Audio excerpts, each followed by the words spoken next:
Stop it.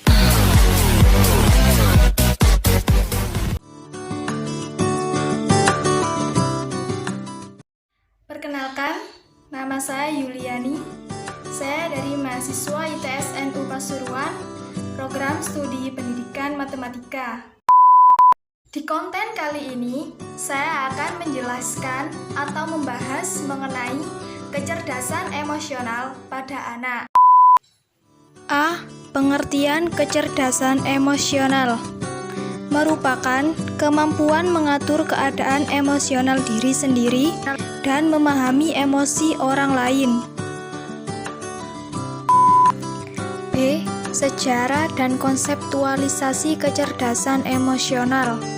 Teori ini pertama kali dicetuskan oleh Salovey dan Meyer pada tahun 1990.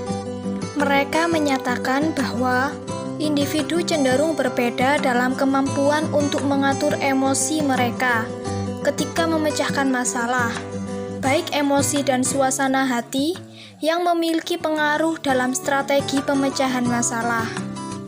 Sampai sekarang, konsep teoritis masih kurang, namun dengan konseptual mengintegrasikan penelitian yang ada, peran kecerdasan emosi dalam psikologi dapat lebih mudah dilihat. Salovey-Meyer berpendapat bahwa emotional intelligence berhubungan dengan kecerdasan interpersonal dan intrapersonal. C. Ciri-ciri kecerdasan emosional. Di sini terbagi menjadi 5 macam. Yang pertama yaitu mengenali emosi diri. Yang dimaksud dengan mengenali emosi diri yaitu kemampuan untuk memantau perasaan dari waktu ke waktu, yaitu untuk mencermati perasaan kita yang sesungguhnya membuat kita berada dalam kekuasaan perasaan. Yang kedua, mengelola emosi. Maksudnya yaitu menangani perasaan agar perasaan dapat terungkap dengan pas.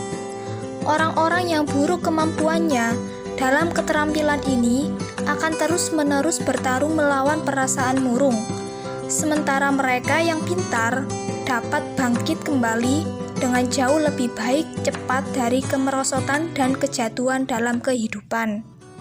Yang ketiga, memotivasi diri sendiri, yaitu menata emosi sebagai alat untuk mencapai tujuan. Orang-orang yang memiliki keterampilan ini cenderung jauh lebih produktif dan efektif dalam hal apapun yang mereka kerjakan. Yang keempat, mengenali emosi orang lain atau empati. Orang-orang yang empati lebih mampu menangkap sinyal-sinyal sosial yang tersembunyi yang mengisyaratkan apa-apa yang dibutuhkan atau dikehendaki oleh orang lain. Yang kelima, membina hubungan, yaitu keterampilan mengelola emosi orang lain. Keterampilan ini menunjang popularitas, kepemimpinan, dan keberhasilan antar pribadi. D. Faktor-faktor yang mempengaruhi kecerdasan emosional. Di sini terbagi menjadi 2 faktor. Yang pertama, lingkungan keluarga. Kehidupan keluarga merupakan sekolah pertama dalam mempelajari emosi. Kecerdasan emosi dapat diajarkan pada saat masih bayi melalui ekspresi. Yang kedua, lingkungan non-keluarga. Hal ini yang terkait adalah lingkungan masyarakat dan pendidikan. Kecerdasan emosi ini berkembang sejalan dengan perkembangan fisik dan mental anak. E. Manfaat pendidikan keterampilan emosional. Di sini terbagi menjadi 5 macam. Yang pertama, kesadaran diri emosional. Kita dapat memperbaiki dalam mengenali dan merasakan emosinya sendiri. Yang B. Mengelola emosi. Kita lebih mampu mengungkapkan amarah dengan tepat tanpa berkelahi, dan berkurangnya perilaku agresif atau merusak diri sendiri. C. Memanfaatkan emosi secara produktif. Kita lebih mampu memusatkan perhatian pada tugas yang dikerjakan dan menaruh perhatian. D. Empati atau membaca emosi. Kita lebih mampu menerima sudut pandang orang lain. E. Membina hubungan. Kita bisa meningkatkan kemampuan menganalisis dan memahami hubungan. Dan juga kita lebih demokratis dalam bergaul dengan orang lain.